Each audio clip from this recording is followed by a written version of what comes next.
December 1943, Ortona, Italy. This ancient seaport sits on steep cliffs overlooking the gray waters of the Adriatic Sea. For 3,000 years, people have lived in this jumble of stone buildings crowded together on the rocky promontory. Now the town has become a graveyard. German paratroopers from Hitler's elite 1st Parachute Division have transformed every building into a fortress and every street into a killing zone. The narrow roads are choked with rubble. Whole buildings have been blown apart, their massive stones tumbling down to create barriers 10 to 15 feet high. Behind these walls of broken rock, German soldiers wait with machine guns. Above them, snipers peer from shattered windows. Tripwires crisscross doorways, connected to explosives that can tear a man apart. The smell of cordite and death hangs in the cold December air.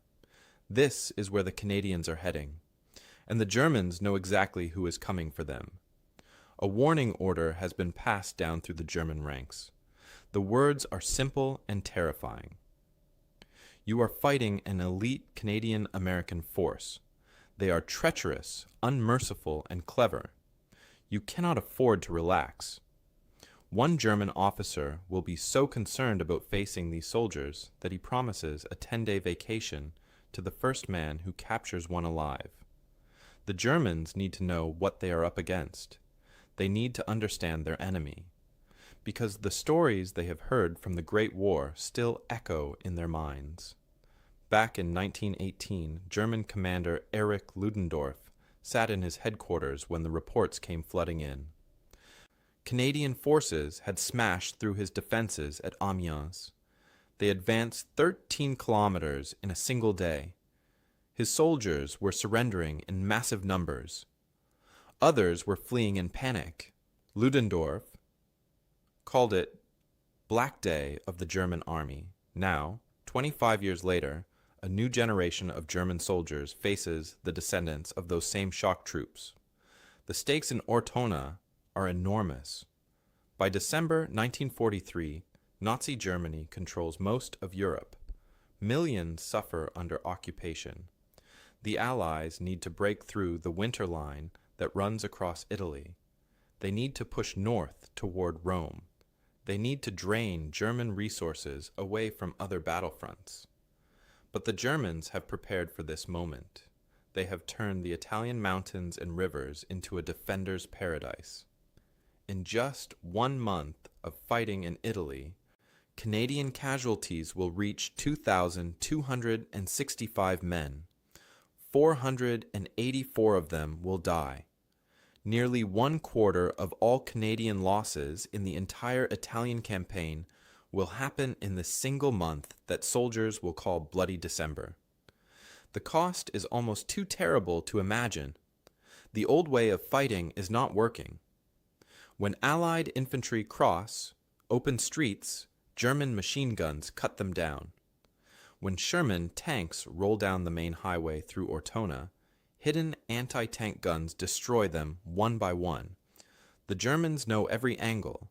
They know every firing position. They have spent weeks preparing their defenses. They expect the Allies to attack the way textbooks say armies should attack, street by street, building by building, slowly and predictably. The British have tried it their way. They attack with overwhelming force. They move carefully and professionally, but carefully means slowly, and slowly means more men die. The Americans fight with tremendous courage and enthusiasm. They charge forward with aggressive spirit, but they are still learning the brutal lessons of combat.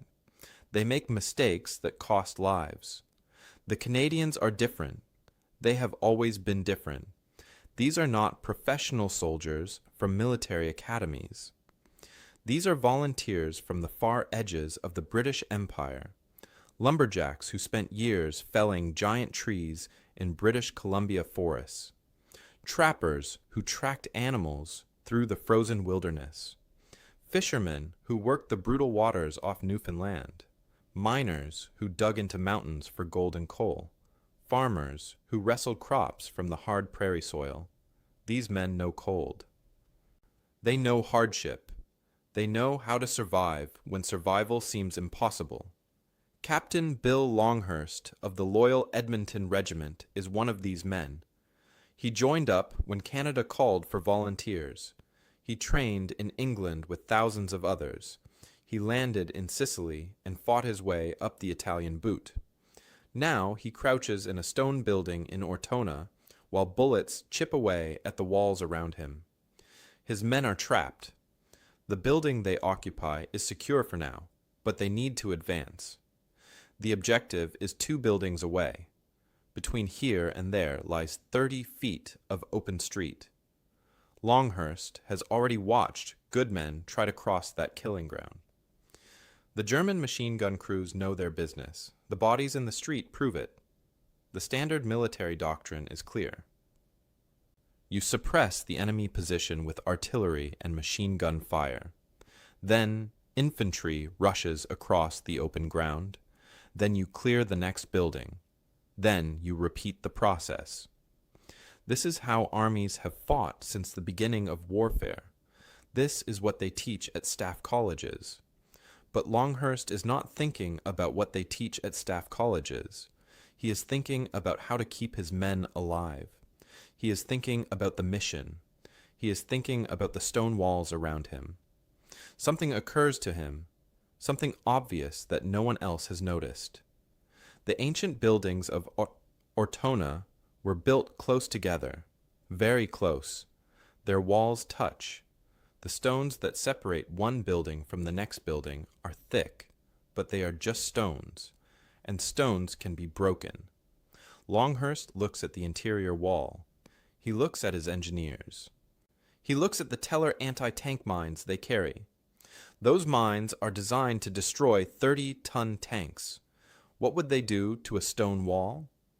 An idea forms in his mind, an idea that will change urban warfare forever, an idea that will save countless lives and help win the battle for Ortona. Why go through the street when you can go through the wall? Captain Longhurst calls his engineers over. He points at the wall that separates his building from the next one. The engineers understand immediately. They have plastic explosive in their packs. They have the heavy Teller anti-tank mines that were meant for destroying German armor. These tools were designed for different purposes, but desperate times call for creative solutions. The engineers get to work. They mold the plastic explosive into a charge. The material is pliable, like thick clay. They press it against the interior wall on the top floor of the building. The charge needs to be big enough to blast through 3 feet of ancient stone, but not so big that it brings down the entire structure. This is delicate work. Too little explosive and you just crack the wall. Too much and you kill your own men when the ceiling collapses. The soldiers on the floor below wait. They huddle against the walls on the ground level, as far from the blast as possible. Their hands cover their ears. Some pray. Some check their weapons one more time. All of them know that in a few seconds everything will change. The explosion is tremendous. The building shakes. Dust and stone fragments fill the air. For a moment, no one can see anything. Then the dust begins to settle. On the top floor, where the charge was placed, there is now a ragged hole in the wall. It is just wide enough for one man to fit through at a time. A mouse hole. Longhurst gives the signal. His men rush up the stairs. The first soldier pulls the pin on a grenade and hurls it through the opening. The blast echoes in the confined space of the adjacent building.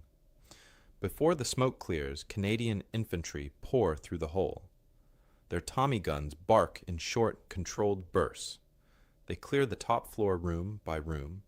Then they work their way down to the ground level. The Germans in that building never expected an attack from above, from inside. They were watching the street.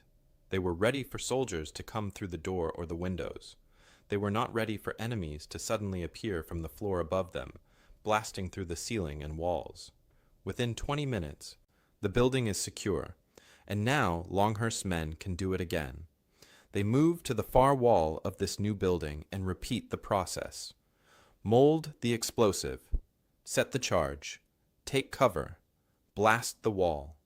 Throw grenades. Rush through. Clear the rooms. Building by building, block by block, never touching the deadly streets. When word of this tactic reaches the higher command, some officers are skeptical. This is not how the manual says to fight. The British military has volumes of doctrine on urban warfare. Those books describe proper procedures, artillery preparation, smoke screens, infantry advances under covering fire, room clearing techniques. There are rules, there are established methods. But those rules were written by men who were not dying in the streets of Ortona. Those methods were created by staff officers far from the fighting. Captain Longhurst and his men are learning what works by trial and error, by blood and death, and what works is going through walls instead of streets. Some officers worry that this mouse-holing technique is too dangerous. What if a charge is set wrong and kills Canadian soldiers? What if the buildings collapse? What if men get trapped in the rubble? These are valid concerns. War is full of risks. But Major General Christopher Vokes, commander of the 1st Canadian Division, sees something different. He sees innovation. He sees soldiers adapting to the battlefield. He sees a way to save lives and win the fight. Vokes gives his approval. Use whatever works, he tells his men. Take the town. On December 21st, 1943, the loyal Edmonton Regiment and the Seaforth Highlanders enter Ortona in force. They are supported by tanks from the Three Rivers Regiment. The Sherman tanks can provide fire support, but in the narrow streets they are vulnerable. German anti-tank weapons can destroy them easily. So the tanks hang back and the infantry push forward, using Longhurst's new technique. For 6 days and 6 nights, the battle rages. The Canadians blast their way through the old town building by building. They use Piat anti-tank weapons, originally designed to knock out German panzers, as wall-breaching tools. The Piat fires a small bomb that can punch through armor. It can also punch through stone walls. The weapon is awkward and heavy, but it works.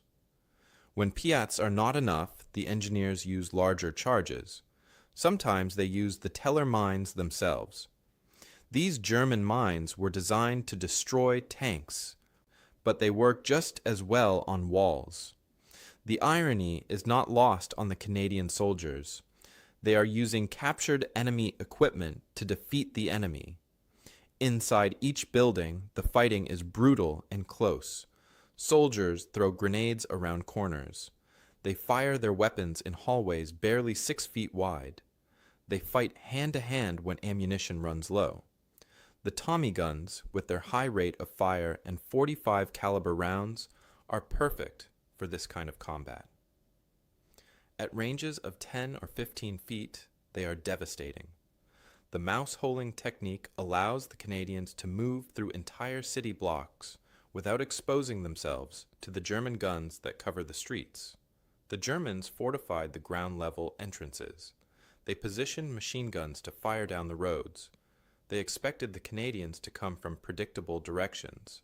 Instead, the Canadians come from every direction at once, from above, from below, through walls that should be solid. The psychological effect on the German defenders is enormous. They can hear the explosions as Canadian engineers blast through walls. They know the enemy is coming, but they do not know from where. The buildings they thought were secure suddenly become prisons. There is nowhere to hide, nowhere to run. The Canadians are everywhere. German paratroopers are some of the finest soldiers in the Wehrmacht. They are well trained and well equipped. They fight with courage and skill, but courage cannot stop plastic explosive from blowing a hole in your wall. Skill cannot help when grenades come tumbling through a fresh opening 3 floors up. These elite German troops find themselves outfought and outsmarted by Canadian farm boys and lumberjacks. The resources the Canadians use are simple: Piat anti-tank launchers, hand-molded plastic explosive, standard fragmentation grenades, Tommy guns and Lee-Enfield rifles, bayonets and entrenching tools. There are no wonder weapons, no secret technology, just ordinary infantry equipment used in extraordinary ways. By December 27th, after 8 days of the most savage urban combat the war has yet seen, the Germans withdraw from Ortona under cover of darkness. They leave behind a ruined town and the bodies of their dead. The Canadians have won. But the victory comes at a terrible price. Over 500 Canadian soldiers are dead or wounded. General Vaux will later say that everything before Ortona was a nursery tale. This is where boys became veterans. This is where a new way of fighting was born. And this is where the German fear of Canadian soldiers, first earned in the trenches of the Great War, was renewed and confirmed for a new generation. The reputation did not start at Ortona. It started decades earlier in the mud and blood of the First World War. To understand why Germans feared Canadians in 1943, you have to go back to 1915. April 22nd, 1915. The town of Ypres in Belgium. French colonial troops hold the line next to the Canadians. The afternoon is quiet except for the distant rumble of artillery. Then the wind shifts. From the German trenches, a yellow-green cloud rolls across no man's land. It hugs the ground like fog. But this is not fog. This is chlorine gas. The first poison gas attack in history. The French soldiers see the cloud coming. They do not know what it is. When the gas reaches their trenches, men start choking. Their lungs burn. They cannot breathe. Panic spreads. Thousands of French troops flee their positions, leaving a massive gap in the Allied line. The Canadians are next. The gas cloud reaches them. Men start coughing and gasping. Some collapse. Officers shout orders, but no one knows what to do. There are no gas masks. There is no training for this. In minutes, the entire Canadian line could break, and the Germans would pour through. But the Canadians do not run. Someone remembers that urine can neutralize chlorine. The word spreads. Soldiers pull out handkerchiefs. They urinate on the cloth. They press the wet fabric over their mouths and noses. It is disgusting. It barely works, but it is better than nothing. For hours, the Canadians hold their ground. They fire at German soldiers advancing behind the gas cloud. Their eyes stream with tears. Their throats are raw. Some men die choking in the trenches, but the line does not break. By the end of the battle, 5,000 Canadians are dead or wounded. But they saved the day. They plugged the gap the French left. They stopped a German breakthrough. The Germans take note. These colonial soldiers from across the ocean did not panic. They did not run. They adapted and held firm under conditions that broke veteran European troops. This is something to remember. 3 years later, August 8th, 1918. The Great War has ground on for 4 years. Millions are dead. The Western Front is a wasteland of mud and wire and corpses. German commander Erich Ludendorff believes his army can still win. Then he receives reports from the front at Amiens. Canadian forces have smashed through his defenses. They advanced 13 kilometers in a single day. Fog provided cover for their advance. Tanks rolled over German positions, spreading chaos and fear. Entire German units surrendered without firing a shot. Others ran. By evening, Ludendorff knows the war is lost. He calls August 8th the Black Day of the German army. The psychological impact is devastating. If the Canadians can break through this easily, nowhere is safe. Over the next 96 days, the period that would become known as Canada's 100 Days, 100,000 Canadian soldiers engage elements of 47 German divisions. That is 1/4 of all German forces on the entire Western Front. The Canadians fight at the Somme, at the Scarpe, at the Canal du Nord, at Cambrai, at Valenciennes, and finally at Mons. They are always at the tip of the spear, always leading the attack, always breaking through. When the Second World War begins, German soldiers who fought in the Great War tell stories to the younger men. They warn them about the Canadians. A captured German colonel will later explain his hatred to a Canadian prisoner. "I don't care for the English, Scotch, French, Australians, or Belgians," he says. "But damn you Canadians, you take no prisoners and you kill our wounded. This is not entirely fair. Canadian soldiers do take prisoners. They do treat wounded enemies. But the reputation for ruthlessness is not completely unearned either. Picture a night on the Western Front in 1917. It is 3 a.m.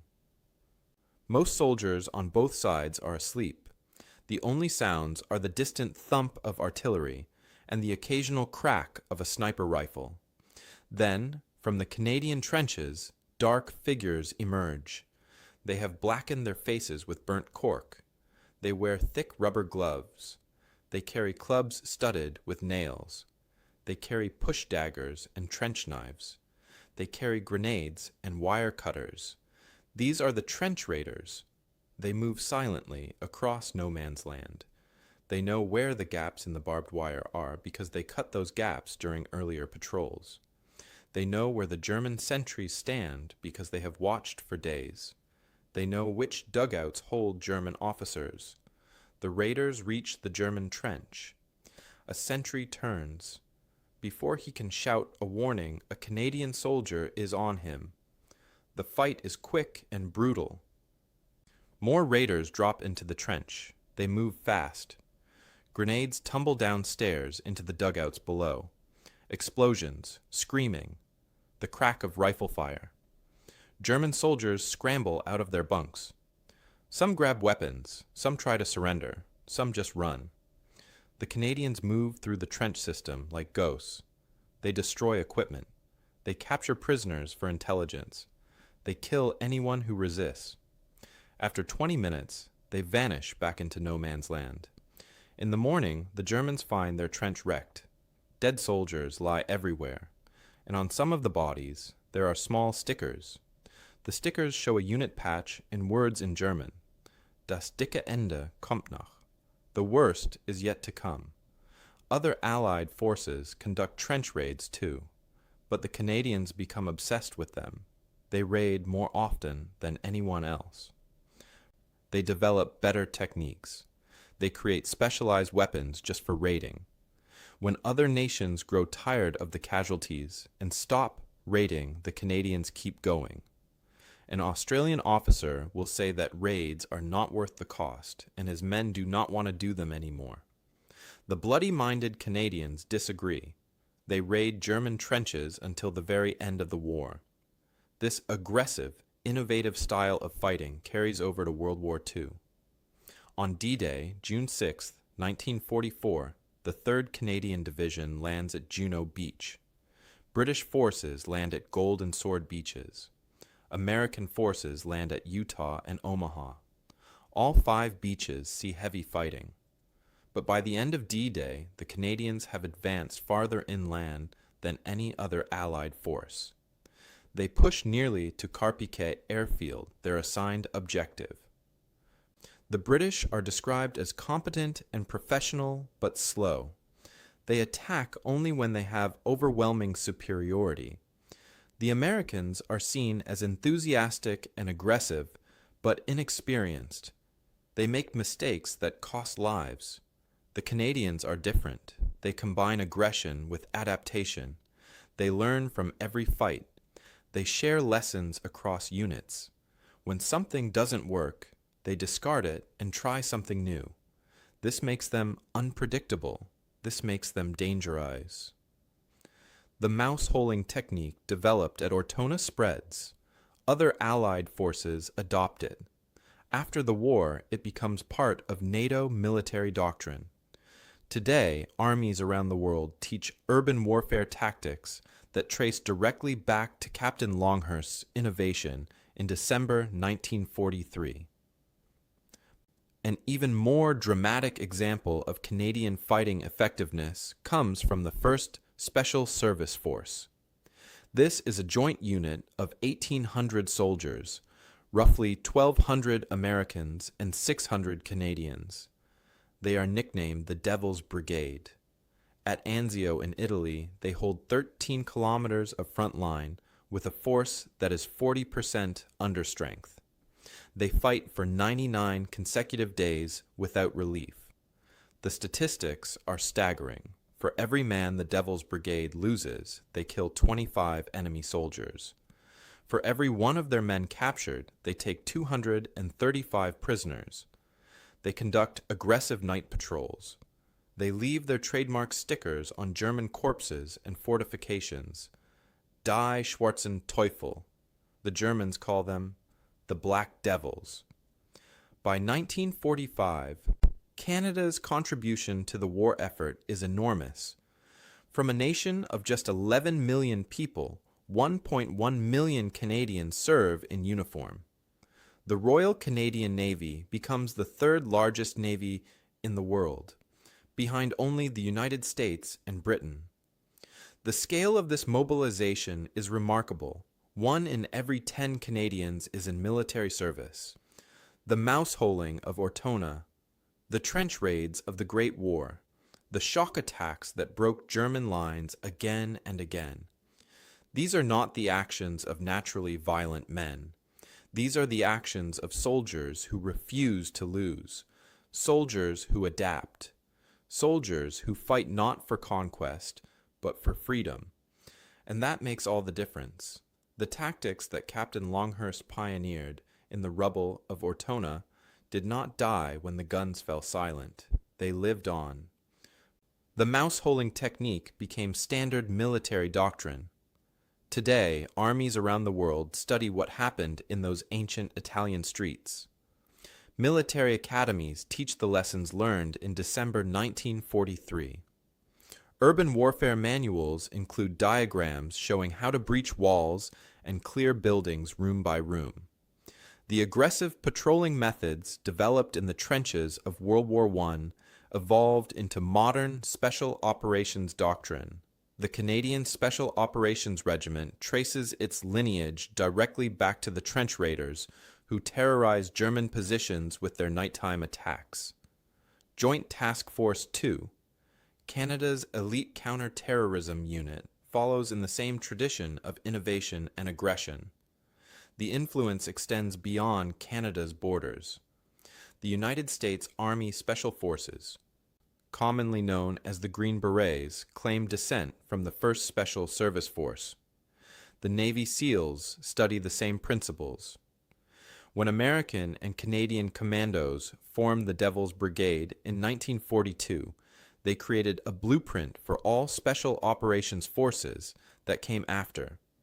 The emphasis on unconventional tactics, on operating behind enemy lines, on creating fear and confusion in the enemy.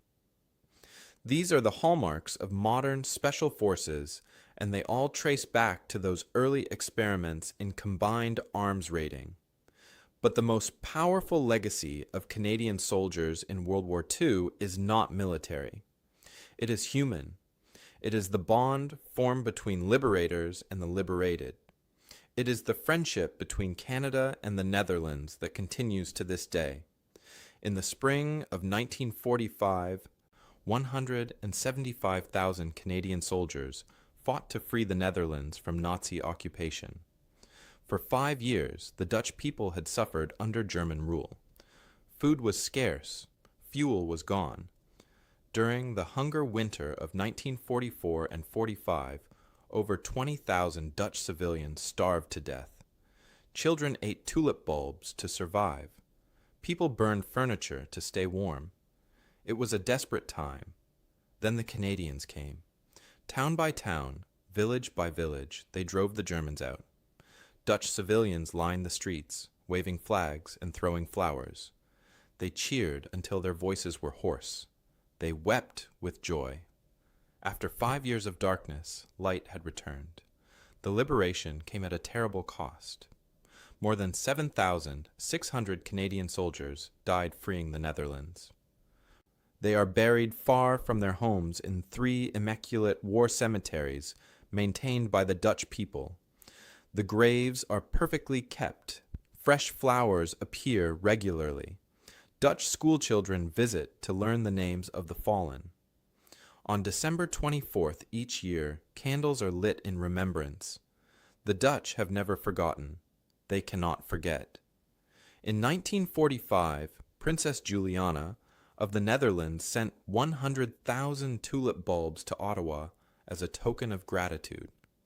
Canada had sheltered her and her family during the war. Her daughter, Princess Margaret, was born in Ottawa in 1943. The Canadian government temporarily declared the maternity ward to be extraterritorial so that the princess would have only Dutch citizenship. Every year since 1945, the Netherlands sends 20,000 tulip bulbs to Canada. 10,000 come from the royal family. 10,000 come from the Dutch Bulb Growers Association. Each spring, these tulips bloom in Ottawa, a living reminder of sacrifice and friendship. The Canadian Tulip Festival draws hundreds of thousands of visitors. The flowers are beautiful, but they represent something more beautiful. They represent freedom. When Dutch children study World War II in school, they learn about the Canadians who saved their grandparents. Some schools participate in a program called Faces to Graves, creating digital records with photos and stories for each Canadian soldier buried in Dutch soil. The connection between the two nations runs deep. It is not just government to government. It is person to person, family to family. In 2020, and to mark the 75th anniversary of liberation, the Netherlands sent 1.1 million special tulip bulbs to Canada. Orange-colored Liberation 75 tulips with petals shaped like crowns. 1 bulb for each Canadian who served in World War II. Schools across Canada planted them. Communities created memorial gardens. The flowers bloomed that spring, a sea of orange stretching across the nation. The individuals who earned this respect have their own stories of what came after. Lieutenant General Sir Arthur Currie, the Corps commander who led Canadians to victory after victory in World War I, became recognized as one of the finest military leaders the Western Front produced. His emphasis on careful planning, thorough training, and willingness to adapt made the Canadian Corps the most effective fighting force in the British Empire. Captain Bill Longhurst, whose innovation at Ortona saved countless lives, survived the war and returned home. His mouse-holing technique is still taught at military schools. His name appears in history books about urban warfare. What he created in a moment of desperate need became doctrine studied by generals. Private Ernest "Smoky" Smith earned the Victoria Cross, Canada's highest military honor for his actions in Italy. Facing German tanks and infantry near the Savio River, Smith single-handedly held his position with a Piat anti-tank weapon and his Thompson submachine gun. He destroyed 1 tank, drove off another, and held the Germans back until reinforcements arrived. He was the last living Canadian recipient of the Victoria Cross from World War II when he died in 2005. These men were not soldiers by trade. Currie was a real estate broker before the war. Longhurst was a volunteer who answered the call. Smith worked odd jobs before enlisting. They were ordinary people who did extraordinary things when their countries needed them. What made Canadian soldiers different was not superior weapons or overwhelming numbers. It was adaptability. When poison gas appeared at Ypres, they improvised gas masks from urine-soaked cloth and held the line. When trenches created stalemate, They developed aggressive raiding tactics to dominate no man's land. When urban fighting in Ortona threatened to stall their advance, they invented mouseholing. In a war defined by rigid doctrine and commanders who repeated the same failed tactics over and over, Canadians learned from their mistakes. They shared information. They tested new methods in small engagements before using them in major battles. When something didn't work, they tried something else. This willingness to adapt, to think differently, to refuse to accept that the impossible was truly impossible, made them feared by their enemies and valued by their allies. Military historian Tim Cook wrote that the Canadians transformed trench raiding to a deadly art, which wore away at the enemy's morale and strength as he was kept taut and nervous whenever opposite the wild colonials. That description captures something essential. The Canadians were unpredictable. They attacked when attack seemed impossible. They appeared where they should not be. They refused to follow the rules that governed conventional warfare. Today, aging Canadian veterans, some now over 100 years old, return to the Netherlands for anniversary celebrations. Dutch families host them. Streets are lined with people waving Canadian flags. The veterans ride in parades while schoolchildren cheer. One veteran said that every time he returns, it feels like coming home to a family you never knew you had, except they never forgot us. This is what remains when the battles are over and the weapons are silent. This is what matters. Not the tactical innovations or the military victories, important as those are. What matters is that young men crossed an ocean to fight tyranny. They liberated people they had never met. They gave their lives so that others could be free. And the people they saved have never stopped saying thank you. The Germans feared Canadian soldiers because those soldiers represented something the Germans could not understand. They represented free people fighting for a cause larger than themselves. They were not conscripts forced into uniform. They were volunteers who believed that freedom was worth fighting for, worth dying for. Perhaps that is the deepest lesson. The most dangerous enemy is not the one with the most tanks or the biggest army. It is the one who adapts, who innovates, who refuses to give up, the one who fights not for conquest, but for something worth the sacrifice. The Germans learned to fear that, and by the time they learned, it was too late.